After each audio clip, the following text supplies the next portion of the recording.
자주 인용되는 실험인데 내가 친구하고 이렇게 있어요. 네. 근데 A와 B 상자가 있어요. A 상자에 공을 넣었어요.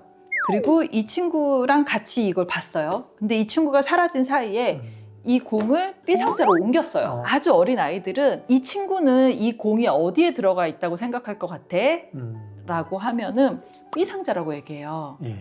그 아이가 없는 상태에서 넣었는데 그냥 자기가 아는 거를 이 친구도 알 거라고 생각해요. 네. 그래서 B 상자에 넣었다고 알걸요? 막 이래요. 네. 근데 아이가 크면 클수록 그 아이가 있을 때는 여기에 넣는 거로 봤으니까 얘는 그렇게 알겠네요 라고 얘기해요. 이게 나와 다른 사람은 어떻게 생각하는지 다르게 생각할 수 있다라는 마음 이론이라고 하거든요. 타인과의 교류를 어떻게 할 때 네. 현명하게 생각할 수 있는지에 대해서 가장 기본적으로 작동하는 영역인데 AI는 이게 없어요. 그렇기 때문에 관계에 있어서 저 사람은 나와 다르게 생각할 수 있다. 네. 인간관계는 내가 생각한 대로 흘러가지 않는다. 모든 사람은 다 다르다. 이거에 대한 기본적인 감각을 체득할 수 있는 시간이 없어지는 거죠. 정말 사회성이 너무 약해지는 책 한 권 더 가져오셨는데요. AI는 아이를 어떻게 망가뜨리는가. 네. 책 제목부터 굉장히 자극적이고 진짜 망가지는 거 아니야? 이런 네. 위기의식이 느껴지는데 이 책에 관심이 가시는 계기가 있을까요? 네, AI 요즘 다 쓰잖아요. 예. 아이가 학교에서 수행평가를 보는데 AI를 활용을 하더라고요. 수행평가를 보는데 AI를 활용을 한다고 해도 되나? 라는 생각이 들었지만 AI가 답을 너무 잘하는 거예요. 저도 모르게 옆에서 우리 재민이 아이한테도 한번 물어봐야 되지 않겠니? 클로드한테도 한번 물어볼까? 챗GPT랑 답을 비교해서 우리 수행평가를 내야 되지 않을까? 이러고 있더라고요. 그렇군요. 그 순간만큼은 너무 좋은 답이 나오니까 되게 혹하는데 이래도 정말 괜찮을까? 지식의 활용이나 더 고민해야 될 부분이나 이 주제를 가지고 어떻게 연관시켜야 되나 사고력이나 이런 거를 좀 자극시키기 위해서 만든 제도인데 이걸 AI로 이렇게 해도 되는 건가?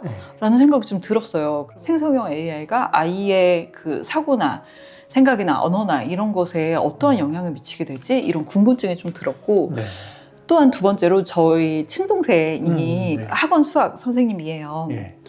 근데 맨날 하는 얘기가 있어요. 정말 아이들이 너무 모른다.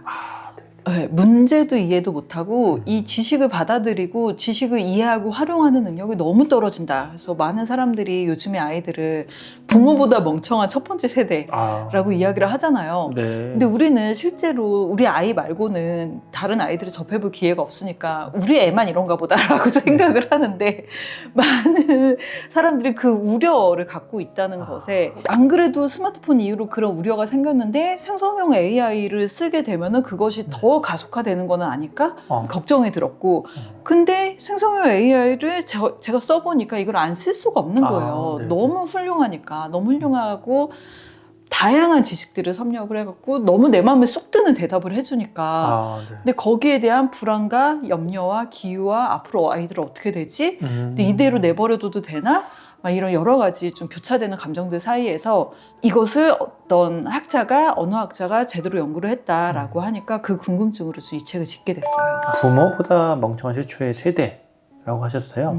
이 얘기를 듣고 공감하시는 부모도 계실 거고 그리고 아이가 머리가 나쁜 건 부모의 유전이잖아요. 그렇죠. 근데 더 나쁘다고? 이러면은 도대체 어떻게 갈 길을 잃을 것 같은데 그럼 여기 핵심적인 것만 딱 한번 알려주시면 AI를 활용 안 할 수 없는데 활용을 하면서 어떻게 안 멍청해질 수 있나요? 핵심이 뭐가? 여기 책이 아주 포인트가 정확하게 나옵니다. 가이드를 좀 정해줘요. 책의 에필로그가 제일 뒤에 있는데 저는 그게 되게 마음에 와닿았던 게 자기가 이 책을 쓰면서 생성형 AI를 활용을 해봤다는 거예요. 그래서 내가 이러한 책을 쓰려고 하는데 너는 어떻게 생각해? 막 이러면서 태고 과정에서 AI랑 상호작용을 하는데 AI가 너무 훌륭한 답변들을 해주고 정말 훌륭한 책을 쓰고 계시는군요. 막 이런 이야기를 하는 거에서 자기가 현타가 왔다는 이야기를 막 해요. 그러면서 오히려 더 처음에는 생성형 AI는 절대 쓰면 안 돼요 라고 이야기하고 싶었는데 오히려 쓰면서 이 흐름을 막을 수는 없겠구나. 나도 이렇게 도움을 많이 받는데 다음 세대 아이들이 생성형 AI를 안 쓰는 일은 절대 일어나지 않겠구나.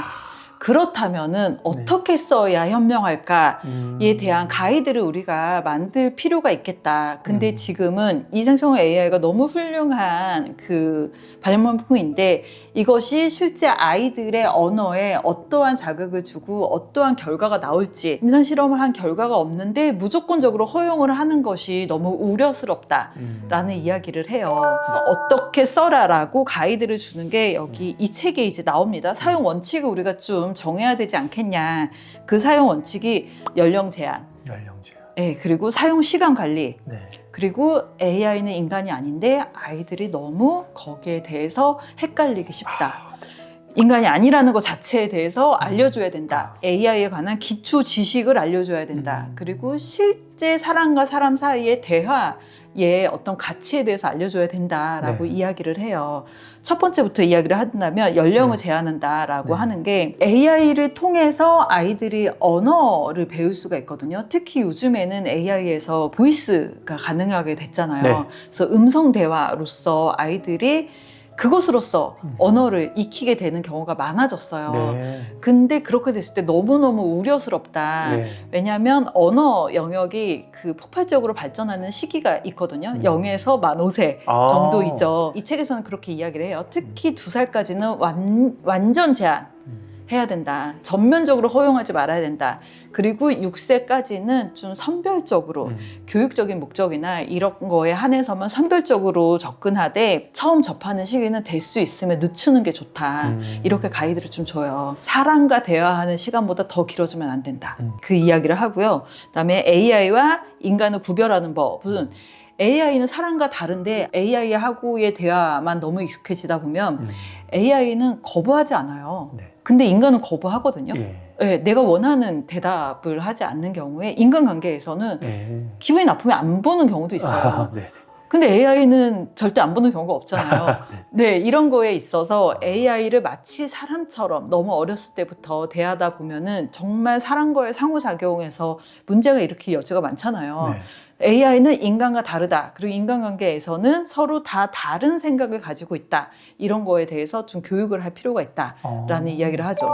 이 말씀 들으니까 사회지능이랑 감성지능이 AI를 통해서 키워지지 않을 수도 있겠다. 맞아요. 이런 생각이 드는데요. IQ는 올라갈 수 있을지 모르지만 그 부분에 대한 가이드라인이 방금 말씀해 주신 것 같고요. SNS, 인터넷, 스마트폰 쓰면서 집중력을 도둑 맞았다라고도 하고요. 그다음 불안 세대가 됐다라고 하는데 이제 더 나아가서 근본적인 영향을 미치는 것 같은데요. 이때 좀 우려되는 사항이 있을까요? 그래서 여러 영역에서 다 우려를 지금 표하고 있는 상황인 것 같아요. 그래서 이 책에서는 뭐라고 이야기를 하냐면 사람이 성장하는 데 있어서 중요한 3가지 영역. 우선은 몸, 감각적인 영역이 있고 두 번째는 언어적, 인지적인 영역, 그리고 세 번째는 관계적, 상호소통에 대한 영역에서 이 3가지 부분에 다 우려할 지점이 있다라고 이야기를 해요. 특히 아이한테 너무 어려서부터 AI를 활용을 하게 되면 우선은 몸의 영역에서는 AI는 굉장히 한정적인 감각만 쓰게 되잖아요. 텍스트, 그리고 음성으로 얘기하면 음성, 기껏해야 뭐 이미지 정도죠. 우리가 많이 하는 촉각, 미각, 청각 이런 부분에 있어서 감각이 현저하게 떨어져요. 오감을 고르게 자극하는 데 있어서 거기에 대한 자극이 현저하게 떨어지는 거에 대한 우려를 이야기를 합니다. 그리고 두 번째로 언어적, 인지적인 영역에 관련해서도 언어는 우리보다 훨씬 더 많이 알죠. 훨씬 더 정보가 많잖아요. 그런데 그러니까 언어적, 인지적인 영역만 본다면 얘네가 거짓말을 해요.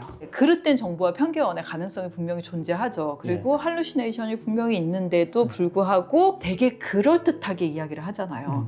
거기에 대해서 그 오류를 잡아낼 수 있는 게 없는 거죠. 성인들은 사실은 가능해요. 이거 좀 그럴듯해 보이는데 하면서 교차 체크해봐자. 근데 아이들은 거기에 대한 명백한 인식 없이 그것을 진실 그대로 받아들이게 되는 경우가 좀 많이 있어서 거기에 대한 우려를 표하고요. 또한 한 가지는 AI는 너무 막강한 지식을 갖고 있기 때문에 이제는 우리가 지식을 알 필요가 없다. 정보는 그냥 물어보면 된다. 그래서 이 질문하는 능력을 키울 수 있다는 게 되게 중요하게 교육적으로 이야기를 하고 있잖아요. 근데 질문을 잘하는 것과 물론 질문 잘해서 AI가 많은 지식을 쏙쏙쏙 빼앗아 이야기해 줄 수 있어요. 근데 질문을 잘하는 것과 그것을 내 것으로 만들어서 삶에서 거기에서 취사 선택하고 내가 행동하고 실행을 하는 거는 또 다른 얘기인 거죠. 근데 AI는 여기 거에 대해서는 이제 관여하지 않잖아요. 이것을 키울 수 있는 시간, 아, 네, 우리가 직접 몸으로 경험하는 거, 체득한다고 하잖아요. 거기에 대한 영역에 있어서는 AI가 해줄 수 있는 부분이 없다. 세 번째, 관계적인 의사소통 영역에 있어서 이제 많은 분들이 우려를 표해요. AI는 사람이 아니다. 그래서 인간관계에서 많이 일어날 수 있는 모순들과 아이러니한 상황들에 대해서 대처할 수 있는 힘을 길러두지 못하죠. 이 사람은 내 맘 같지 않다. 라는 거, 그런 너무나 당연한 진리. 그것을 심리학에서는 마음이론이라고 하는데, 나 여기 만약에 강아지가 있다라고 한다면 여기 강아지가 있네 라고 했을 때 이 제3의 무언가를 보는 능력인 거죠. 그리고 이 강아지에 대해서 내가 생각하는 마음과 이 사람이 생각하는 마음이 다를 수 있는 거죠. 우리가 점점 커가면서 그것들에 대한 어떤 경험을 하면서 습득해 가잖아요.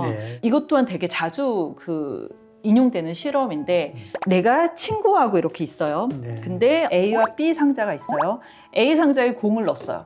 그리고 이 친구랑 같이 이걸 봤어요. 근데 이 친구가 사라진 사이에 이 공을 B 상자로 옮겼어요. 아주 어린 아이들은 이 친구는 이 공이 어디에 들어가 있다고 생각할 것 같아? 라고 하면은 B 상자라고 얘기해요. 그 아이가 없는 상태에서 넣었는데 그냥 자기가 아는 거를 이 친구도 알 거라고 생각해요. 그래서 B 상자에 넣었다고 알걸요? 막 이래요. 근데 아이가 크면 클수록 그 아이가 있을 때는 여기에 넣는 거로 봤으니까 얘는 그렇게 알겠네요 라고 얘기해요. 이게 나와 다른 사람은 어떻게 생각하는지 다르게 생각할 수 있다라는 마음 이론이라고 하거든요. 되게 중요한 영역이죠. 그리고 이것이 상호작용, 타인과의 교류를 어떻게 할 때 현명하게 생각할 수 있는지에 대해서 가장 기본적으로 작동하는 영역인데, AI는 이게 없어요. 그렇기 때문에 관계에 있어서 저 사람은 나와 다르게 생각할 수 있다. 인간관계는 내가 생각한 대로 흘러가지 않는다. 모든 사람은 다 다르다. 이거에 대한 기본적인 감각을 체득할 수 있는 시간이 없어지는 거죠. 정말 사회성이 너무 약해지는. 그래서 많은 언어학자들이 이렇게 어린 시절에, 특히 언어는 그냥 인지적인 영역뿐만 아니라 우리가 화용론이라고도 하잖아요. 관계에서의 언어로서 소통하는 거에 있어서 어떻게 의사소통할 것인가에 대한 부분도 되게 중요한데 그 부분에 대한 우려를 표하는 거고, 또한 우리가 언어 이렇게 상호작용을 할 때 나오는 말로써 작용하는 거는 사실은 비언어적인 메시지가 거의 한 70% 이상을 차지한다고 하잖아요. 말투, 표정, 뭐 어떤 제스처 이런 것들이 상호작용에서 되게 중요한데 AI는 그런 비언어적인 부분이 하나도 없죠. AI하고만 소통을 하다가 인간관계에서 소통을 하는 게 너무 어려운 거예요. 인간관계는 차단되고 점점 그냥 AI하고만 소통하게 되는 거죠. 근데 그렇다면 AI가 정말 너의 친구냐? 라고 할 때 점점점. 거기에 대해서 우리가 대답할 수 없는 거죠. 그리고 AI가 없는 세상에서 살아갈 수 없다면 그래도 최소한 언어 능력을 키우는 시기에는 아이들한테는 이걸로써만 상호작용하는 거는 우리가 계속 좀 그 시기를 늦춰야 되지 않겠냐. 성인은 활용할 수 있어요. 내가 필요한 자료를 찾고 뭐 대화하면서 활용할 수 있죠. 하지만 아이들한테는 아직은 시기상조다. 그 이야기를 하고 있는 겁니다. 근데 아이들이 학교에서도 요즘 쓰잖아요. 네네. 이거 그러면은 어떻게 써야 되는 거예요, 말아야 되는 거예요? 네. 그래서 그 이야기를 하는 게 AI가 중요한 부분이 분명히 있어요. 특히 뭐 그런 얘기를 하죠. 개인의 학습 수준에 적합한 교육을 한다거나 혹은 외국어를 습득을 한다거나 뭐 브레인스토밍을 한다거나 그럴 때 되게 유용해요. 몇 살이 되면 디지털로 학습할 수 있을까에 대한 실험을 했는데 3살만 돼도 AI를 통해서 동사, 언어적인 요소 중에서 동사 정도는 배울 수 있다. 로봇 튜터라고 하죠. 로봇 과외 선생님이라고 할 때 5살만 돼도 좀 일정한 부분에 대해서는 알려줄 수 있대요. 근데 4살한테 그 로봇 튜터를 붙여도 학습적인 요소를 받아들이지 못한다고 해요. 그렇기 때문에 이 아이의 나이별 그리고 학습 수준에 따른 어떤 식으로 접근해야 될지에 대한 가이드가 되게 필요한 상황인데, 지금 생성형 AI가 일반화된 지가 얼마 안 됐잖아요. 그러다 보니까 그 가이드가 전무한 상황인 거죠. 내가 써봐도 너무 대단하니까 막 무분별하게 아이들한테 주고 막 하라고 하고, 이것들에 대해서 우리가 다시 한번 심사숙고해야 된다. 그 이야기를 하고 있는 책입니다. 안 쓸 수는 없는데 쓰려면 잘 써야 된다 이런 네, 말씀이신 맞아요. 것 같아요. 이게 지금 근데 아이들만 쓰는 게 아니라 부모도 진짜 많이 쓰지 않습니까? 맞아요. 상담사 역할도 하고 네. 있고 친구보다 낫다. 부모들이 이제 아이들과의 관계에서 또한 AI를 되게 많이 써요. 우리 아이가 이러는데 이럴 때 어떻게 말해줘야 되지? 열이 나거나 막 이렇게 하는데 이럴 때 해줘야 될 거는 뭐가 있지? 막 실제 전문가한테 지식을 구하던 거를 바로바로 이제 답을 해주니까 아이가 이런 상황을 보일 때 이렇게 뭐 열이 날 때 알레르기가 올라왔을 때 어떻게 해야 되지? 이런 질문을 막 한단 말이에요. 네. 그리고 막 아이한테 필요한 어떤 물건을 살 때 네. 무슨 물건이 뭐가 필요하지? 막 이런 것도 많이 물어보고 하는데 네. 자, 육아에 있어서 되게 중요한 게 수반성이라고 있어요. 네. 수반성이 뭐냐면 자극에 바로바로 반응해 주는 거. 네, 특히 어렸을 때 0, 3세가 특히 중요하고 한 0에서 5세 정도까지 만 5세 정도까지 되게 중요한데 아이들이 무언가를 그때 뭐 즉시 아이의 욕구를 해결해 줘라가 아니라 네. 아이가 무엇을 원하는지를 즉시 보고서 거기에 맞춰서 적합한 행동을 취해 주어야 하는 거예요. 0, 3세는 즉시 반응해 주는 게 되게 중요해요. 울면은 배가 고픈지 혹은 뭐 그 기저귀를 갈아줘야 되는지 혹은 어디에 눌렸는지 불편한 데가 없는지 어디 꼈는지 이거를 즉시 반응해서 해결을 해줘야 되는 부분이고 네. 또한 커서는 어떤 뭐 상호작용을 한다거나 위험한 데에 있는다거나 이런 거에 대해서 봐줘야 하는 영역이 있는 거죠. 근데 부모들이 아이를 잘 키운다라는 명목으로 육아에 도움이 된다는 명목으로 AI하고만 대화하느라고 스마트폰하고만 계속해서 하고 있는 사이에 오히려 더 중요한 그 즉시 반응 민감하게 알아채고 필요한 적합한 반응을 하는 거에 있어서 더 무뎌질 수 있죠. 거기에 대한 우려도 되게 많이 하고 있거든요. 내가 아이한테 제대로 하려고 잘하려고 이거 검색을 하고 대화를 하는데 이거 하느라고 아이를 제대로 못 봐. 정말 필요한 자극을 해줄 수가 없어. 이럴 때 부모가 정말 깨어 있어야 하는 것은 무엇인지 내가 정말 생각해야 되고 중요하게 봐야 될 점은 무엇인지 그것을 보는 것이 되게 중요하다입니다. 그리고 부모로서도 있지만 교육에 관심 있는 분들이 보면 되게 좋을 것 같아요. 그러니까 부모로서 내가 그러면 우리 아이한테 AI를 어떻게 활용을 해야 되지도 있지만 교육자로서 이 책의 저자도 사실은 언어학자거든요. 언어학자인데 아이를 키우면서 거기에 대해서 정말 괜찮은 거야? 라는 문제의식에서 연구를 하고 이 책을 집필하게 됐다라고 이야기를 해요. 그런 면에서 본다면 언어학자 혹은 교육자 혹은 아이의 어떤 발달에 관심이 있는 많은 분들이 좀 도움을 얻을 수 있는 책이 아닐까 그 생각이 들어요. 그럼 좀 더 확장을 해서 좀 같이 읽으면 좋은 책 좀 추천해 주시면 좋을까요? 제가 읽은 책 중에서 그 예전에 도둑맞은 집중력이 스마트폰으로 인해서 우리의 집중력은 어디로 가고 있는지에 대한 이야기를 하는 책이잖아요. 저는 그 책을 읽었던 사람들이 불안 세대를 읽었을 거라고 생각을 하거든요. 불안 세대는 스마트폰 안에서도 특히 SNS가 어떻게 아이들의 감정에 영향을 미치는지 그래서 SNS 활동을 많이 하는 아이들수록 불안도가 되게 높아진다고 하고 SNS 이후로 10대의 여학생의 자살률이 그렇게 늘었다라고 이야기를 해요. 이 책도 좀 뒷부분에는 그 불안 세대의 책에 나오는 그 실험을 좀 가지고 와서 직접 인용을 하는 경우가 있거든요. 그 책들을 읽었던 분들이 분명히 비슷한 결의 문제의식을 가지고 있을 거라고 생각을 해요. 처음에는 스마트폰, 그 다음에 SNS, 이제는 생성형 AI인 거죠. 그렇다면 생성형 AI가 아이들한테 어떤 영향을 미칠까 너무 궁금하기도 하고 염려되기도 하고 걱정되기도 하고 이걸 실제로 좀 알고 싶은 마음이 들거든요. 그런 생각을 갖고 있는 분들이 딱 읽으면 좋은 책이다라는 생각이 좀 듭니다. 디지털 디톡스 하듯이 AI 디톡스도 좀 해야 될까요? 필요해. 저는 그 생각이 들어요. 그러니까 어쨌든 기술은 계속 발달하잖아요. 근데 우리는 아직 원시인의 뇌로 있죠. 원시인의 뇌로 우리는 이렇게 있고 기술은 막 발달하는 사이에서 이 갭이 있잖아요.